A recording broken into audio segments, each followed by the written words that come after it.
Welcome to the Talking Security podcast. We will talk about items related to Microsoft security.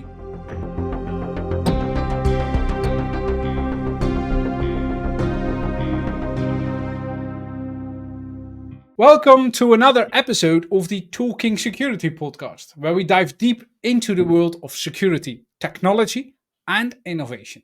I'm your host, Frans Oudendorp, and today we're continuing our exciting DevSecOps series. Joining me are two brilliant minds in the field, Pouyan Khabazi and Brinke. Together, we'll explore the critical aspects of monitoring infrastructure within the DevSecOps framework. We'll discuss the tools, strategies, and best practices that can help you ensure robust security and seamless operations in your development and deployment processes. So let's get started. Welcome back, guys. The last recording before summer.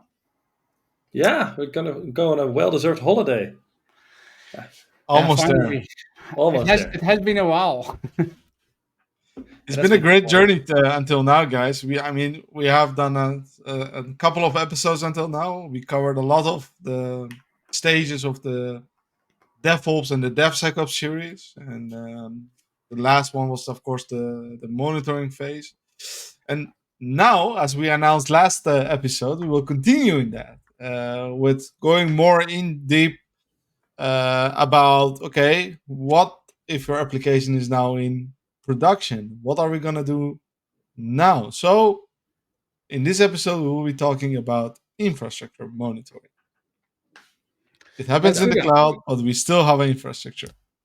Exactly. Yeah, we don't need to worry about, getting our own computers up and running and all that stuff in the server, but we're now using cloud like Azure. And even though your application might be working well in there, how do you know for sure that your infrastructure is safe and secure? How do you know that even though you might have clicked the correct things in the portal, which I hope you're not doing, how do you know that I hope everything you are is... not clicking in a portal. So It's ClickOps. It's ClickOps. It's how do you know that it's all secure? And when something changes, you want to be notified about that. So how do you set that kind of stuff up? Yeah, I think in general, going to cloud is definitely for developers. It gives them speed and freedom to do stuff that they really want to do. But it's important for organizations to be able to monitor and be able to see what's happening in the infrastructure. Definitely, because it's now outside. You don't have the visibility which you normally had. You have today one application, tomorrow it can be multiple applications. Today you have it maybe without any public internet, and tomorrow it's suddenly with public internet. So monitoring, where it was maybe traditional wise getting deprecated, is getting more important because of the visibility, right? Yeah, and I think, Pouyan, there's a funny thing. One of the recordings that we done in the MVP Insights episodes, we're talking about knowledge from newcomers, talking about infrastructure, where we have 20 years experience in the field, knowing all the local on-premise stuff that was there in the past. An on-prem SQL server and another database, a file server, whatever. Everything that can be used within an application is still infrastructure. Nowadays, we're hosting that in the cloud, but it's still infrastructure as we used to it, like the on-prem days. And I think it's important to discuss these kind of things. Yeah.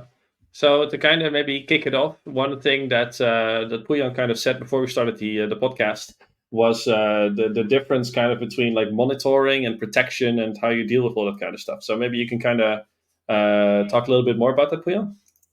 Yeah, definitely. I think what's important is from one side having your monitoring in place, because when we are talking about monitoring is we are thinking of our environment, like platform side, right? It can be Azure, it can be all the cloud providers, and what's happening on there, like what kind of resources we are deploying, how are our resources performing, and can we when we bring it to security wise, can we find based on those monitoring rules also behavior that normally shouldn't be there, for example. simple stuff like a user has never deployed certain resources in Azure or in any That's cloud interesting. platform, and That's really suddenly they interesting. are deploying all kind of resources, or doing suddenly there's an increase that from a user that's changing all kind of resource properties in an unusual time. It doesn't need to be a vulnerability or a hack, but it is an unusual behavior. Yeah. And when we are talking about protection, it's more trying to keep the bad guys out there. So we are, you have like from Microsoft, you have the whole Defender for Cloud stack.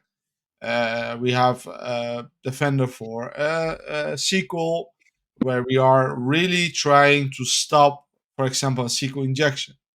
Or with Defender for API, we are trying to stop all kind of uh, um, attack simulations or vulnerabilities within our application for being used by the by the hackers. So I think that's and protection normally stops there. And when we are talking about monitoring, it's getting and then doing an analysis and based on that doing a reaction or a response to see what's going on there. Okay. I find it really cool that you you talked about, like, when I think about infrastructure monitoring, I'm definitely thinking about like someone, I don't know, opening port 22 to the internet or whatever. But the thing you said about making unusual changes and stuff like that, I find that really interesting because it's something I've never actually thought about. Can you talk a little bit more about how you can detect those kind of things?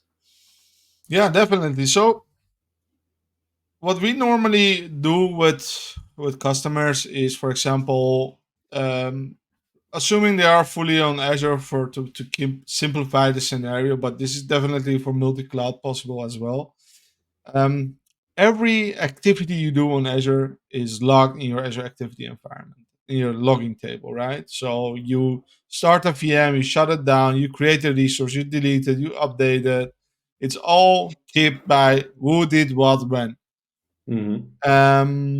So what we do is normally we use that data, we ingest it in platforms like Sentinel, which is a SIEM solution, and based on those data, we do all kind of correlations. So we create scheduled rules um, where we are searching for that behavior. So it can be for one customer, it can be indeed changing certain stuff, but other customers say, well, I have certain users which I want to monitor that are if they do any something specific. So you have like in general stuff that you can monitor, also regarding key vault or other resources.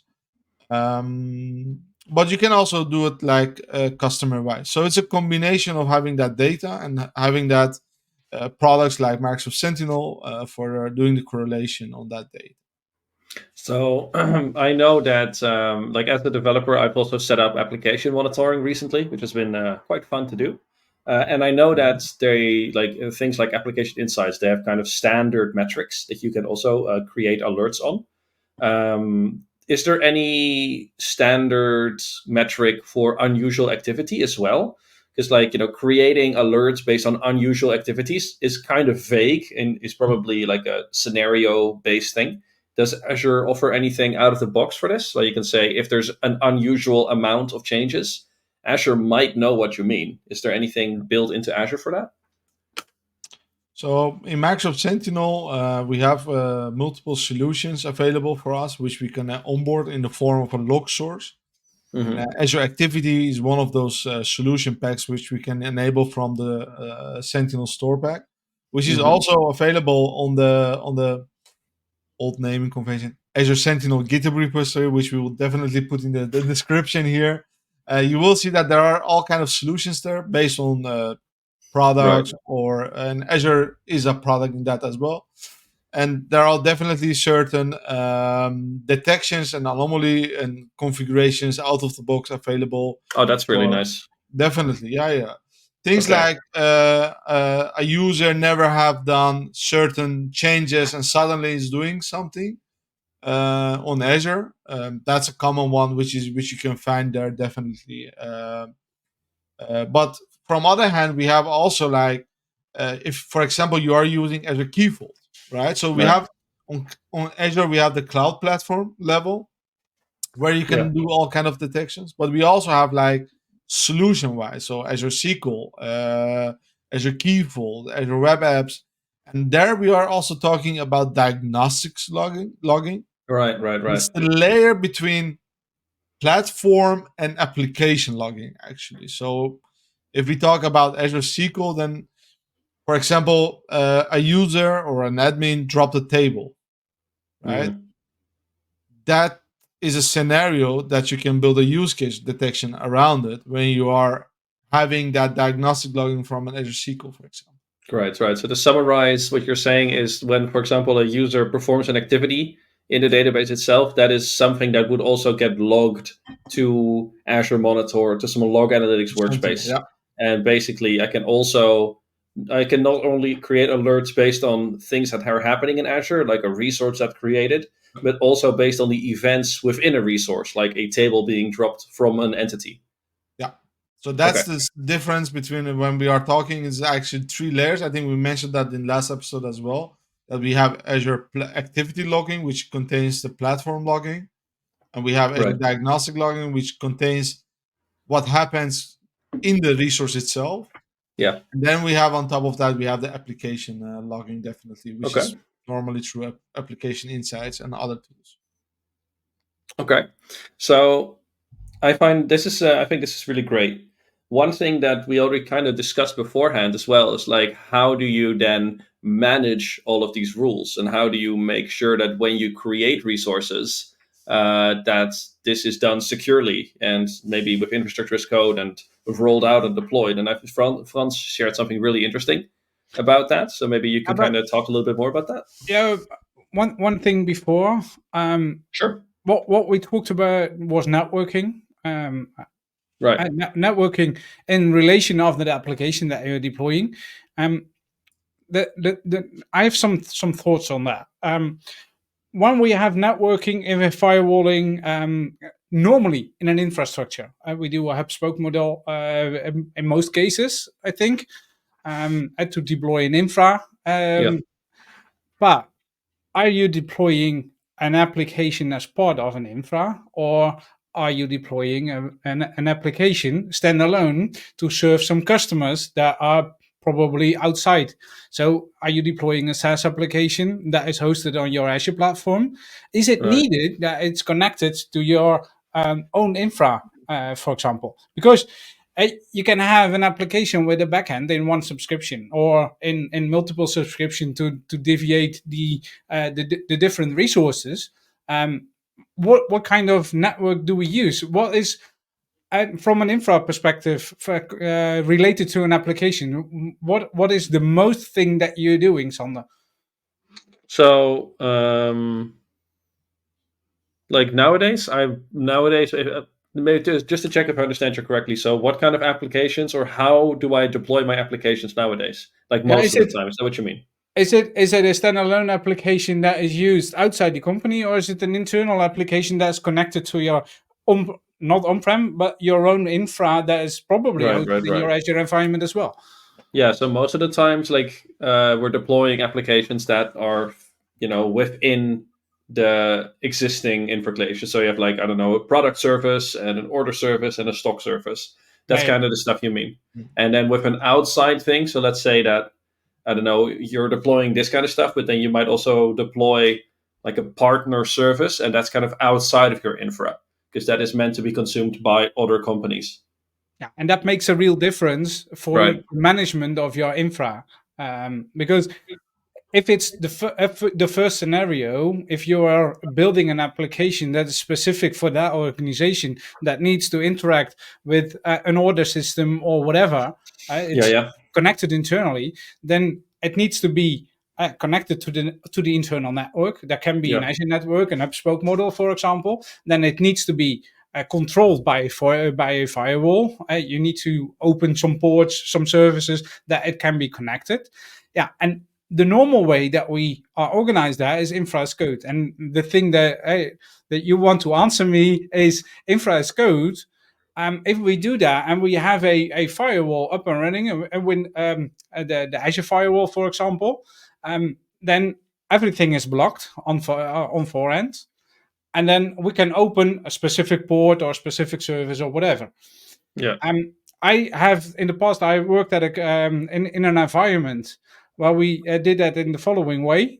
We had a DevOps pipeline that controlled the complete infra where the Azure firewall was running, and Right. then based on a request within DevOps, a team can make an adjustment to request a port that needs to be open on that firewall. And then it needs to be approved. After it's approved, the DevOps pipeline was running later on that day or in the evening or in the night, whatever it's needed for that customer.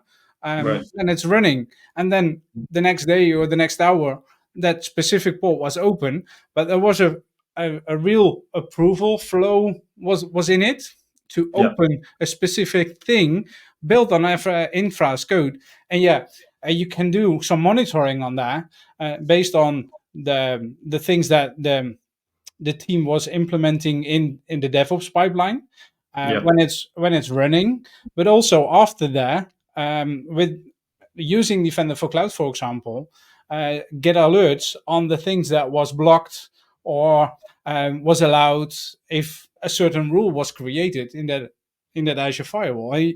With Defender for Cloud, you can use multiple scenarios for that, in my opinion. Okay, so to kind of summarize again what you're saying, maybe for example, there's someone listening that's like, hey, I kind of want to implement that workflow. If I, as a developer, would do that just to check if that's correct. So we have like an Azure pipeline or maybe some GitHub Actions or anyway, something like this. And we make changes in our code. We might create a pull request or in some way the code base gets updated. Yeah. And part of your pipelines, part of the flow, there's an approval stage. Yeah. So when you want to deploy it, for example, to the test stage, Azure DevOps an environment can get connected to an approval flow, and that can have a user or a group connected to it. This group or user can then automatically get notified, hey, you need to give approval on these changes. And then it can continue being deployed to an environment. That's the case. And then if the approval is done, then the DevOps pipeline is running in a production environment, and then a specific port is open and the application can be used, or that specific part of the application can be used. Yeah. No, that makes sense. It also just makes sure that, in case of a bigger company as well, the necessary people needs to give approval, are aware of the changes being made. Yeah, absolutely. So let's continue. Yeah. On before recording, we talked also on the networking, firewalling, but also on backups. All right. And there was the funny thing. You said backups. You do not need to mention that because within the infra side we don't need that.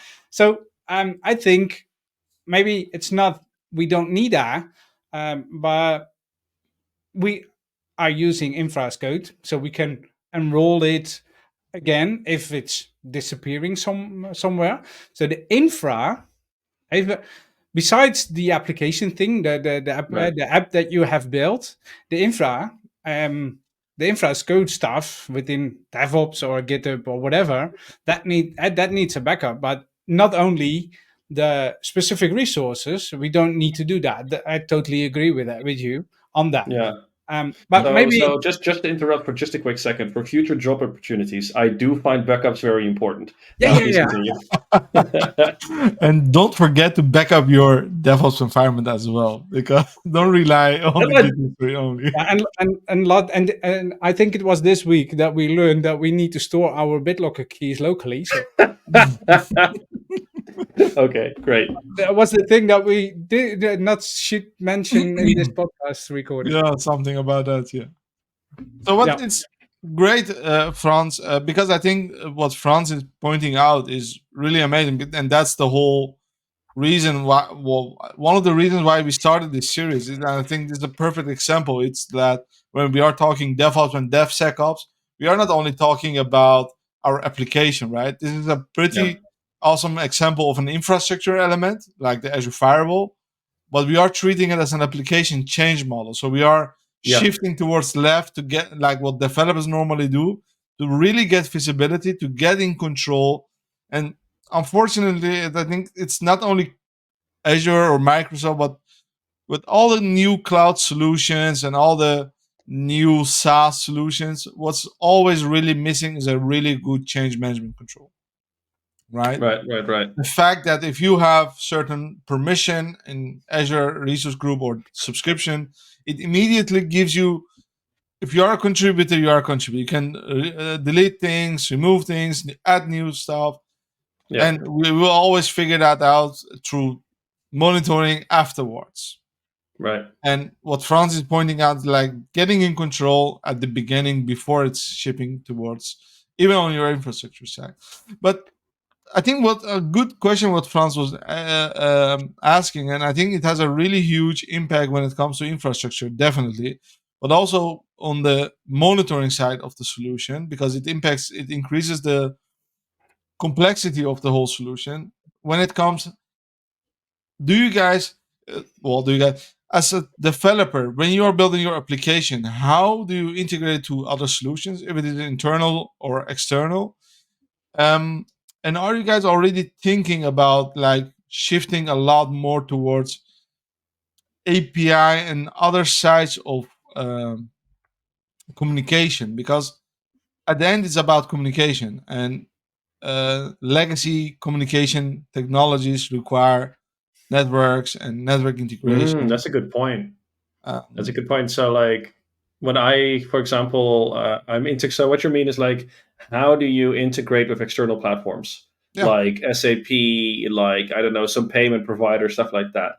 And yeah, or my internal, right?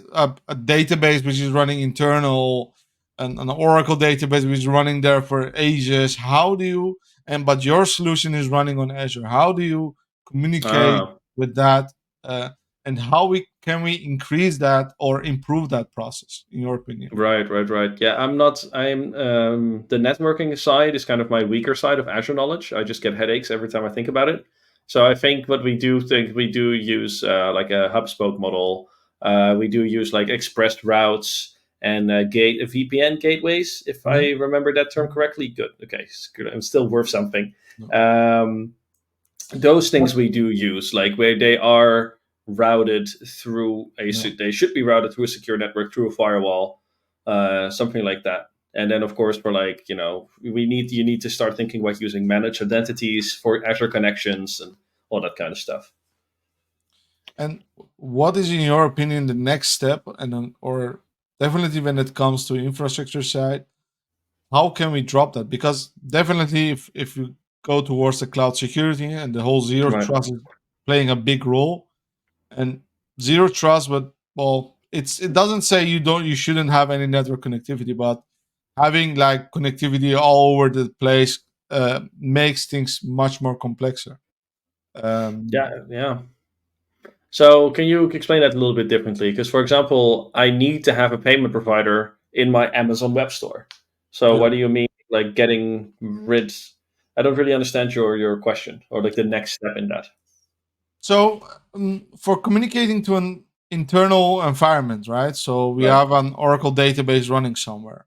Yeah. Are there solutions how we can communicate to that environment without using the traditional protocols which enforce us Oh, that's a to great question. use networking technologies, for example, to I have can that share. express routes, VPNs, etc. I guess Maybe I if can you share an example on that. yes, please, please. Ah, Because one of the larger environments that I have worked for in the past few months, I guess, the different systems to help also customers, but also internal people to book several stuff. And when the system for the booking was used by someone, there was no backend mm, because the front end was only using APIs to getting information out of these different systems to publish that to make a customer use that, and after that when they are agreed or have paid several stuff, then it was delivered back with an API back to the other system, so it can be used by another application as well. So it was only used, the front end was only used by an API managed system. And I That was like an think, API in between them, right? So there was like the front end and BFF, a backend for front end, and that communicated with all of the different APIs. Is that what you yeah, meant? yeah, Okay. probably. Like an API gateway, a reverse proxy kind of thing.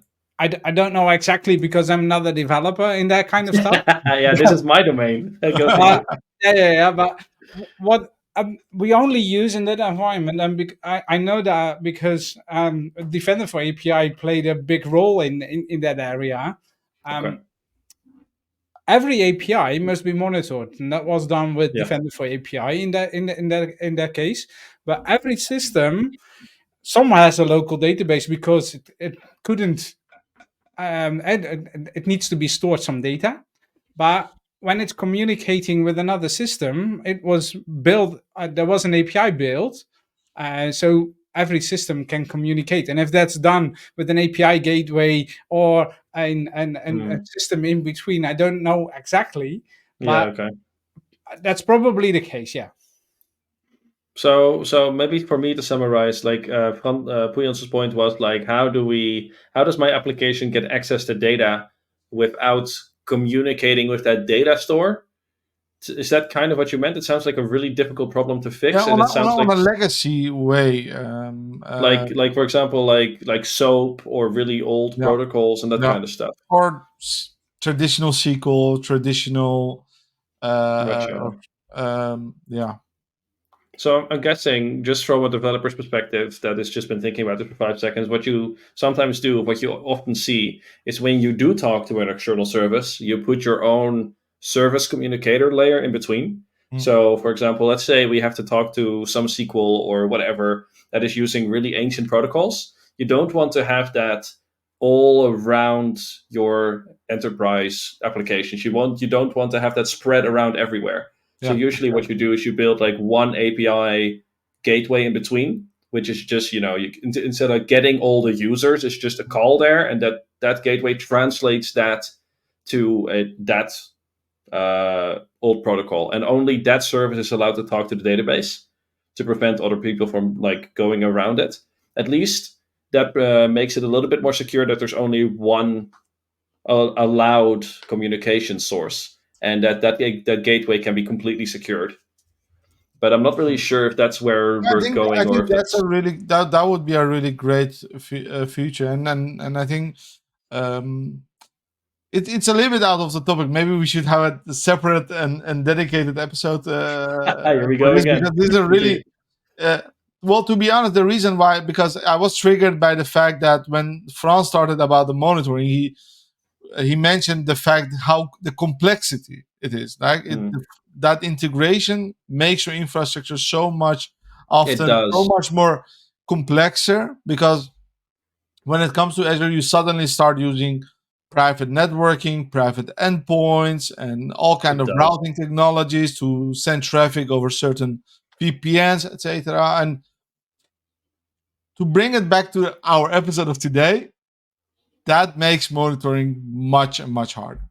It does. I Definitely when mean, it comes on your networking side, when certain application is not able to pull certain data, that kind of behavior finding really hard. that Well, is, yeah, 100%. Like building the applications is fine by me. Finding the Azure services I want to use to host and store and to do stuff with is yeah, fine. And at some point, like setting up that hub spoke for me is like magic. And like when I need to open that port, or one hub needs to talk to a spoke or whatever, yeah, I find that so difficult to debug. And I know there's tools, and it is just so extremely difficult.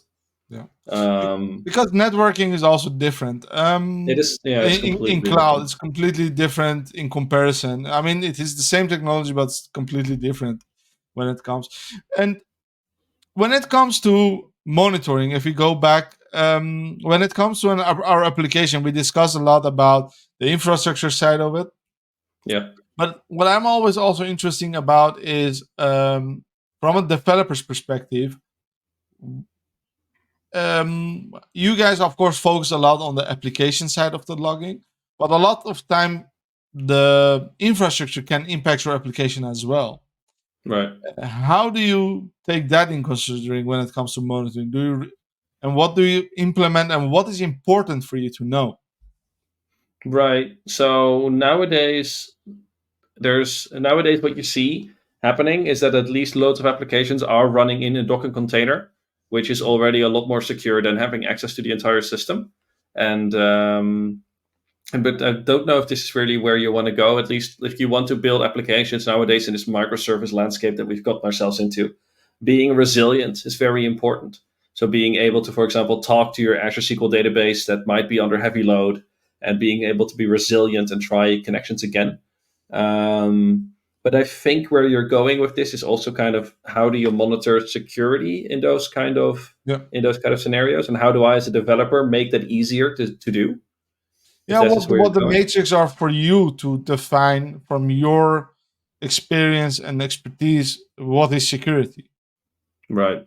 Yeah, I think it's definitely like it is not only important to like log failed requests, like hey, I don't know, something was unreachable, it's an error, but it's also logging things like hey, this user that's I don't know, this normal user just tried to delete some resource that only admins are allowed to do. It doesn't mean that someone needs to be woken up about it, but it does mean that you want to be able to log this and be able to see the actions performed by users. For example, when I create applications, I usually have some sort of layer between them, and that is like the action layer, the commands that are sent into the system. So data retrieval is usually fine, but when someone is trying to modify data, I always log the user ID and the action that they're performing. Therefore, like whenever we go back and look into our logging, we can always see exactly what every user attempted to change into our system, which does make the security aspect a bit easier. And is that behavior also, so that's more application side of it? Is that Right. also visible on the infrastructure side, for example? So we call, for example, a SQL injection, or having like all kind of reg access or escape characters sending to your API. That's a good point. No, I don't monitor that by default. I might have heard about something like one of those Defender for API products having Yeah. something built into that for you. It would be really useful. It's just I've never built that because usually we build kind of internal facing applications, and that's not the No. biggest problem. But also, it's a really complex problem to start tackling yourself. So if something like Defender for API is able to help me with something like that, that would be really, really useful. Yeah, we will definitely. I think we mentioned it a lot, and we will definitely have an episode about Defender for APIs. Frans also mentioned that. A shout out to Ajinka, because we had Ajinka on one of our episodes in Defender for Cloud.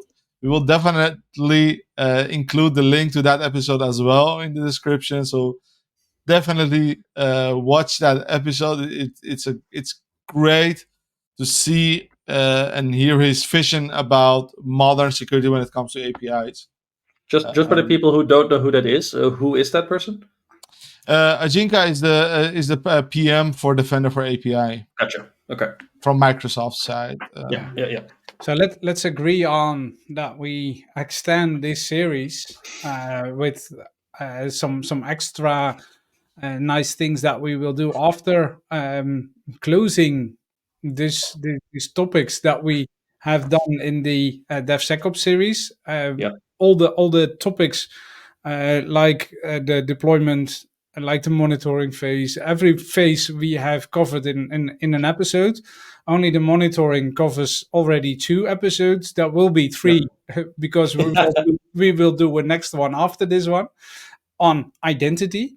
And after the identity stuff, we will start with some experts from the field, so to say, that are building stuff, that are using stuff, to hear what the experience is.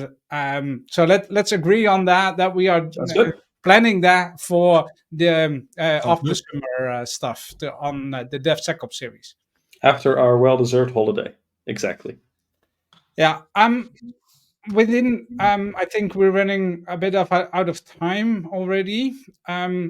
one of the things that I want to mention, we are mentioning Defender for Cloud multiple times in this episode, Definitely. Yeah.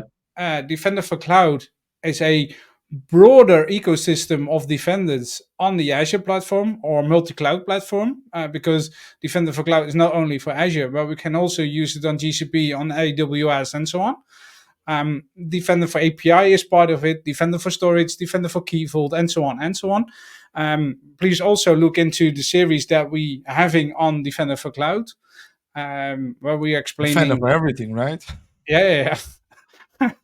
Yeah, then you need to talk to Sana, but because Sana Diana Tomaden, one of the MVPs that was in the MVP Insights series that we are also hosting, was talking about Defender for everything.